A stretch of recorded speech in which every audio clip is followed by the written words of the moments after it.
'cause there's nowhere I can go. Street life. You didn't know it was a musical, did you? Huh? Okay, I did not expect that, but my question's actually for Jamie Potts. You know, you said in an interview before that your daughter was rooting for Spider-Man and not your character. Does that still stand now? Well, she doesn't want to get kicked out of the house. It was very interesting. To be honest with you, my daughter was throwing her birthday party. She was throwing a Spider-Man themed birthday party. We get the call that I'm going to be playing Electro in the movie. And so we took her to, you know, the place where we get all the makeup and everything done. And she didn't know what we were going there for. I didn't tell her what was going on. And I finally told her that I was going to be in Spider-Man. And she said, what you don't do in Spider-Man? You can't be Spider-Man. And I said, no, I'm playing the villain. And she said, oh, Spider-Man's going to kick your butt. And I was like, yeah. But she was able to come on the set. These guys were so nice. And I think that's what makes this movie and this franchise so appealing, is that the fact that a 3-year-old, a 4-year-old, a 5-year-old, or a 50 or a 70 or an 80-year-old person can still be a part of this big, you know, superhero dream. And while she was on the set, you know, they let her put on her Spider-Man outfit as well, and it was just beautiful. So you know, she's smart enough to know. She gave some notes. Yeah, but she's smart enough to know that Spider-Man is gonna win. But she still loves her daddy. Very soft, good answer, very nice. Thank you very much. Any other questions? Gentleman in the front row over there? Yes, very good. Hi, I'm Mark Steinberg from Natural Biz Toys here in Singapore. And my question is for Andrew Garfield, and that is, what's your biggest mistake you've ever made as Spider-Man? Taking part. No, I'm so happy to be Spider-Man. You know, the great thing about Spider-Man and about Peter Parker is that he's the most human of the superheroes. So he's eternally, universally relatable.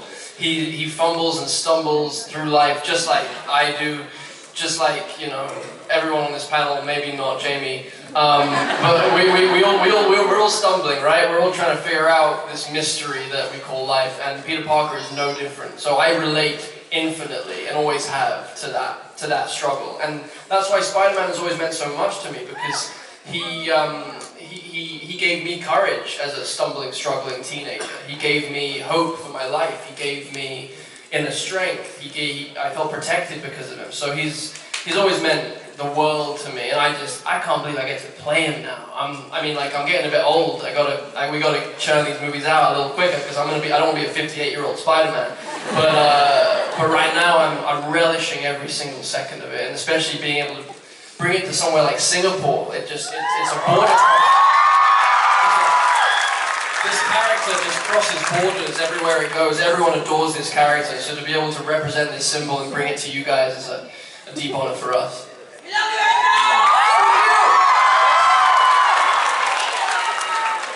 Excellent. Any other questions? Yes, sir. In the front row, in the white jacket. Hi, Andrew. TV Azteca Mexico. We spoke earlier. Yeah. You were just saying earlier that your first Halloween costume was a Spider-Man one in a Halloween party. Yeah. So, how different are the dreams from that 3-year-old to the dreams you have nowadays? It's pretty much the same. I still am that 3-year-old boy. My body is slightly bigger, and the suit is slightly tighter. But my mother made my first Spider-Man costume when I was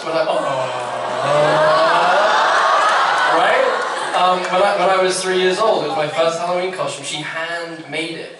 She's a genius, man. She makes cake. I'll go into my mother some other time. But she makes, like, she's an amazing craftsperson. And there's a picture, I think, somewhere online of my brother in a Superman costume and me in the Spider-Man costume, and I just look very confused. I think I'm just like, I couldn't figure out what the web thing was. I knew I had to do something, but I think it was that. It was wrong.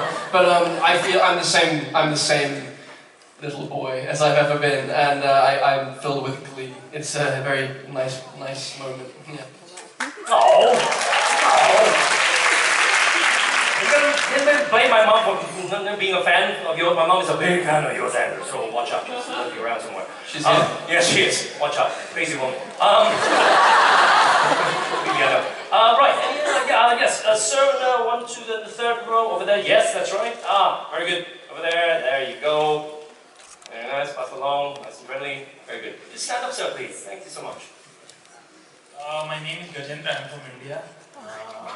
I want to ask.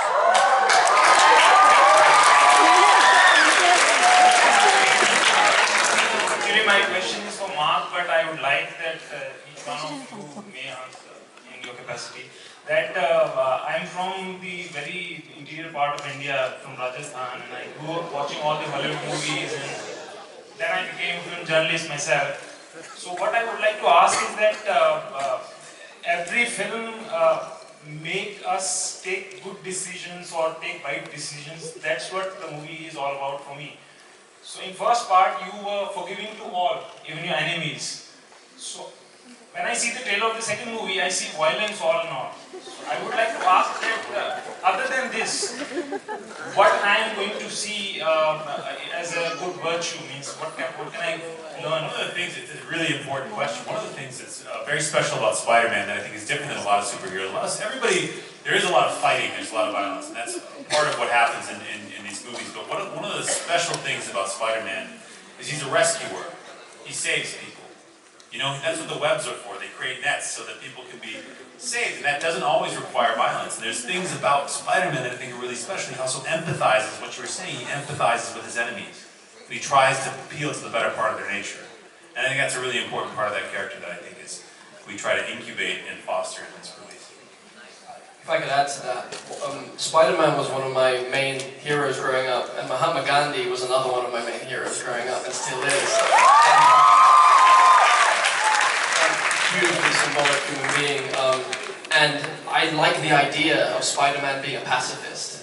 I really like the idea of him never throwing a punch, him never throwing a kick, him using his enemies' weaknesses against themselves, like Charlie Chaplin might, or like Buster Keaton might, or how Bugs Bunny might.